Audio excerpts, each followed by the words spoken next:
The Book of Psalms, an introduction. Here we only will be introducing the basic Psalms as an introduction. Psalms constitute an expression of human being to God, the various situations of his life, such as fear, doubt, tragedy, triumph, joy, hope, sorrow, despair, and praise. The title of the word Psalm is derived from the Greek word psalmoi, which in the Latin is called psalmi. The Greek singular noun psalmos stems from the Greek word psalo, which means to sing. Hebrew language employs six different terms in the collection of these 150 poems. Hebrew word mizmor means psalm, which is accompanied by the plucking of the strings of an instrument. Out of 150 poems, 57 poems are labeled as mizmor. Secondly, the Hebrew word shir means song. Out of 150 poems, 12 poems are labeled as shir. Third is Hebrew word is maskil, which means a poem. Out of 150 poems, 13 poems are labeled as maskil. The fourth Hebrew word miktan means saying. Out of 150 poems, 6 poems are labeled as miktan. The fifth Hebrew word tepilal means prayer. Out of 150 poems, 5 poems are labeled as tepilal. The sixth Hebrew word tebila means praise. Out of 150 poems, 1 poem is labeled as tebila. The Greek word psalterion means a stringed instrument. The Greek word psalterion becomes the base for the English word psalter, which is a collection of psalms. The Hebrew title Tehillim means hymns or songs of praise. The spirituality of the psalm. The faithful of both community, Jewish and Christian, have sung, recited, read the psalms with special devotion, the community gatherings and individual life. These psalms were originally composed for and used in Israel's public worship, first in the various shrines of Israel and later in the temple of Israel. After the original composition as prayers, these psalms were filled with various themes, traditions, events, and values by later generations. The sentiments of awe, fear, trust, love, hatred, and sorrow contained in these psalms needs to be rediscovered. The reader has to immerse himself or herself in the language of the psalm so that psalm becomes a springboard to enrich his or her concrete situation. Jesus was deeply affected by the psalms, which is evident in his words and deeds in Matthew 27:46. The authors of the New Testament quote 93 verses from the psalms while presenting Jesus. Examples: Act 13:33. Christianity has preserved the legacy of the Psalms in its prayer and liturgy. Example: Ephesians 5:19 to 20. It is not sufficient for the reader to know what his or her ancestors experienced, but the reader needs to delve deeper into the Psalter, which is the spiritual well of Jews and Christians. The knowledge of this historical development of the psalm, namely origins, the literary forms, the primary functions, could be the starting point for the reader. The Psalms speak of God's work of creation, judgment, and salvation. Psalms speak of glory, mystery, and misery of human condition. The Psalm proclaim the sovereignty of the God of Israel. In the Jewish religion, human beings related with the divine being through the observance of the Torah. Offering a sacrifice form an essential element of the Torah. Sacrifice means offering something or offering the very life of the offerer as a gift to God. Constituting the offerer's life with an animal, bird, or grain was the normal custom. Leviticus 1:16 advocated offering of the sacrificial lamb as a substitute for the offerer's life. There existed non-sacrificial system too, in which the worshipper offered words of praise and petition or joined the religious processions. The psalm belongs to the non-sacrificial system. On the one hand, the psalm exhibits the worshipper's praise and thanksgiving, joy and confidence. On the other hand, the psalm manifests pain and suffering, distress and sorrow, disaster and abandonment. Such personal suffering and national disaster, individual hope and collective aspirations have given birth to 150 psalms. In the narrative section and the prophetic literature, the speaker is God, whereas in the psalm, the speaker is the devotee. The variety of emotion that are oozing out of the psalms can be summed up as struggles of the devotee to build God's world of justice. Though the Psalms are the words of the devotees addressed to the deity, they become God's word to the present reader who studies, prays over, and meditates on, and reflects upon, and interprets them. The author: the Psalms of supplication, gratitude, or protest could have been composed by talented and charismatic individuals who are either educated elites or peasant farmers. Men of royal lineage such as David, Hezekiah, Josiah, and Joachim could be the authors. Priestly families from the northern kingdom who escaped to Jerusalem from the Assyrian invasion and who were demoted to Levites could be the authors. Though many psalms may have been composed by individuals, these individuals could have been stimulated, appreciated, inspired, and censured by their communities. Archaeological discoveries have shown that Egypt, Syria, Lebanon, Asia Minor, and Mesopotamia have similar hymns and laments, suggesting that the authors of Israel could have been influenced first by the Canaanites and later on by the poets and the musicians of the ancient Near East. What is the purpose of these psalms? The psalms express the divine word spoken in humans rather than to humans. It is not a revelation, it is addressed to God. The psalms reveal God through praise, complaints, and exhortation by humans. The psalm enables the reader to come into contact with God through subjective experience of other human beings. The psalm encourages confidence in God's faithfulness based on others' experience. The psalm affirms the certainty of God's future rule on earth. The psalm provides a worship hymnal. The contribution of the scholars. Hermann Guckel carried out a form criticism on the psalms and found out that the literary forms of the psalms are hymns, individual laments, community laments, individual thanksgiving, royal psalms, enthronement psalm, liturgical psalm, wisdom psalm, Torah psalm, and historical psalms. Later on, Walter Burgerman divided the psalms into three categories of orientation, disorientation, and reorientation. Orientation psalms are those psalms which praise God for the goodness and order of creation. Disorientation psalms are those psalms which express distress and which move beyond the plea for help to confidence in God. Whereas reorientation psalms are those psalms which express gratitude and amazement of God's doing. Still later, Sigmund Mowinckel proposed that psalms were originally written for the use in the worship in the Temple of Jerusalem during the pre-exilic period. The study of any psalm. The reader may study any psalm going through the following steps. Firstly, the reader may ascertain who is the person that plays the decisive role in the psalm that the reader studies. That person could be the whole community or a clearly defined group within the community or an individual or some official. Secondly, the reader may answer of whom or about what the psalm under the study is speaking. Thirdly, the reader may decide the dominant tone of the psalm under the study. The tone can be lament or of complaint or of praise or of thanksgiving. Fourthly, the reader may investigate whether there is any specific purpose for the psalm that the reader studies. Fifth, the reader may find that the probable occasion for which the particular psalm was originally used for. Sixth, the reader may now interpret the psalm that the reader studies for his own personal life. Literary character. The psalms are poetry, and poetry means a language which is distinguished from ordinary speech or prose by certain formal and stylistic characteristics. The main characteristics of biblical poetry are as follows. Firstly, terseness. The poetic lines are short and concise both within a single line and in the entire discourse. Consequently, each word or phrase is loaded with meaning and message. For the sake of brevity, definite article, main verb, and the subject are omitted as the poetry moves from one line to its parallel. Like Psalm 22:2, the process of omitting word or phrase is called ellipsis. Second is simile. Simile is comparison between two entities by resemblance, using the word like or so. Example, Psalm 42 1-2, Psalm 126 verse 4. Thirdly, metaphor is a comparison made without a comparative word like.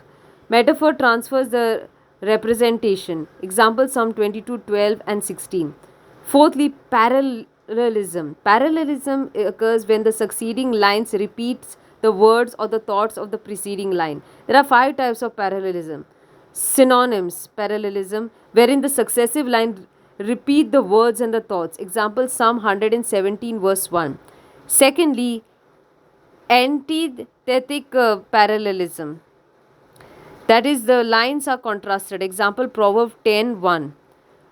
Thirdly, staircase parallelism, wherein the second line repeats the first line and then moves beyond the description in the first line. Example, Jeremiah 31 verses 21. Word pair such as day, night, father, mother, sun, moon.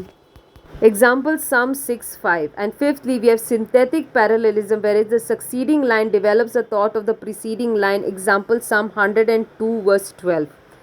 The figure of speech is the fifth point. Figure of speech do not belong to poetry exclusively, but figure of speech are apostrophe. After addressing the person as us and God in the third person, the psalmist suddenly turns away and addresses God directly, as in Psalm 33 verse 22 is called apostrophe. Second is hyperbole, where literal expression is more than what is really meant, is called hyperbole or exaggeration. Example Psalm 107 verse 26. Thirdly, personification, human body parts, animal products of the earth, inanimate things, countries, actions, and ideas are represented as persons. Example Psalm 35 verse 10. Fourth figure of speech is hendiadys. Two words are employed, but only one idea is intended. The words voice and supplications in Psalm 116 verse 1 convey the one idea of prayer. Fifthly, we have litotes. Another name of litotes is meiosis. One item is diminished in order to magnify the other item. Example Psalm 22 verse 6. Sixth figure of speech is synecdoche. One idea is exchanged with another associated idea. Example, the idea men of tongue can be exchanged with an evil speaker in Psalm 140 verse 11. The sixth literary form is repetition, is done to underline the message. Repetition is expressed through firstly keywords like remember, sing in Psalm 137. Secondly, anaphora, consecutive lines begin with the same word or phrase. Example, 5 verses begin with the phrase praise me in Psalm 150. We have epiphora or cataphora, consecutive lines with the same word or phrase. Example, Isaiah 40 13 to 14. Anadiplosis, the last word or phrase of a line is repeated at the beginning of the next line. Example, Psalm 96 verse 13. Fifth, we have the reframe. A phrase is repeated after each line or verse. Example, Psalm 136. Sixth, we have the inclusio or envelope. Inclusio is a repetition of the initial word or phrase at the end of a line. Example, Psalm 27 verse 14. The last repetition is chiasma, chiasmus or chiastic structure or concentric structure as in Psalm 23 verses 1 to 6. The eight figure of speech in Psalms are mentioned here: simile, metaphor, allegory, metonymy, synecdoche, hyperbole, and apostrophe, and anthropomorphism. Simile makes a comparison between two objects by using the word like or as.